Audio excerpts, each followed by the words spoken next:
Hi everyone, welcome to the garden. Absolutely gorgeous day here in Southeast Michigan. We've been enjoying some really nice weather here at the end of October. We've had temperatures in the low 70s to mid 70s, so absolutely gorgeous. And what I'm doing today is I'm going to start breaking down the garden, getting it ready for the winter. So let's get started. All right, so what I'm doing here is breaking down the tomato trellis and removing what's left of the plants. I also trellis our cucumbers using the same method as the tomatoes, so it's the same process when removing the cucumber trellis and plants. The first thing I do is remove the tomato trellis clips from the twine.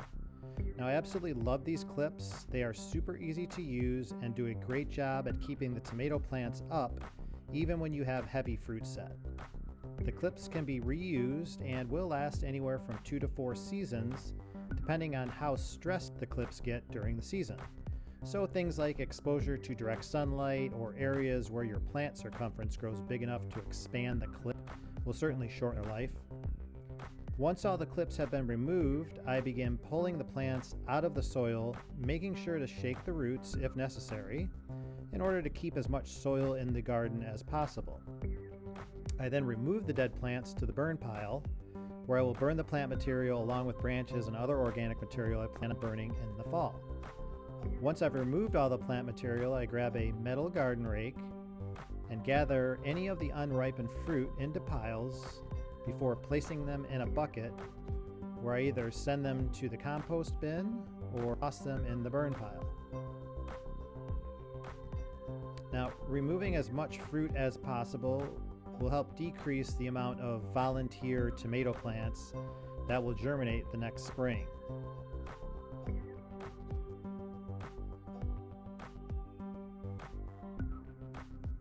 Next, I remove the U-posts by wiggling them back and forth and then pulling them out of the soil. Now, I like U-posts over T-posts for the simple fact that they are usually much easier to pull out of the ground. With T-posts, the base is more difficult to remove and will more than likely require a T-post extractor, which just adds an unnecessary step to the process. The benefit to using T-posts is that they are definitely more robust. However, I've never had problems with the U-posts, as they are plenty strong for this application.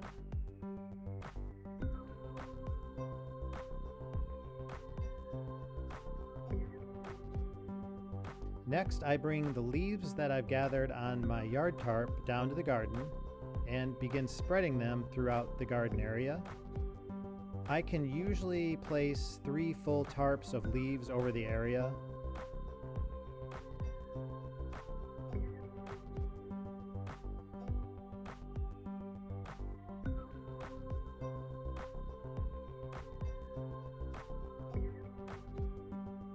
Once all the leaves have been placed in the garden, I grab my leaf rake and begin spreading the leaves throughout the area. Now, this isn't an exact science. I'm just trying to spread the leaves as broadly as possible and trying to avoid leaving any deep areas. Once the leaves have been spread, I grab my BCS walk-behind tractor. Now, I purchased the BCS 14 seasons ago when we began our market farm, and this thing has been a real workhorse throughout the years. This particular model is the 853, and it has an 11 horsepower diesel engine with a 30-inch tiller attachment.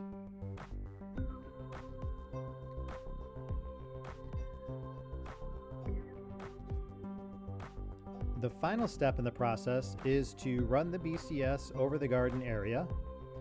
I like to set the depth to around 6 inches or so.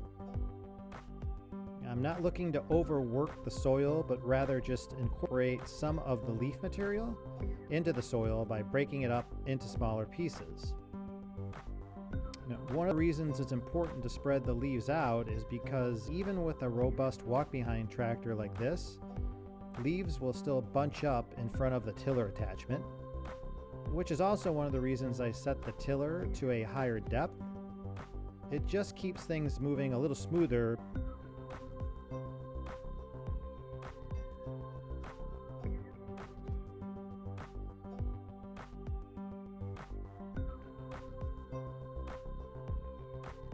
As you can see, I am only making one pass down each row.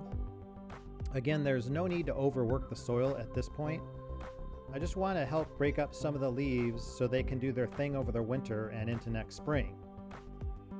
It's also a great opportunity to remove any loose stones or rocks or other debris in the garden at the time.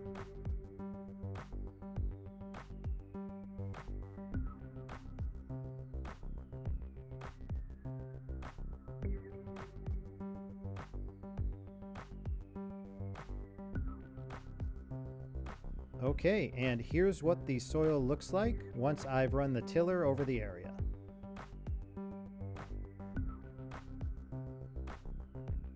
Alright everyone, I hope you enjoyed this video.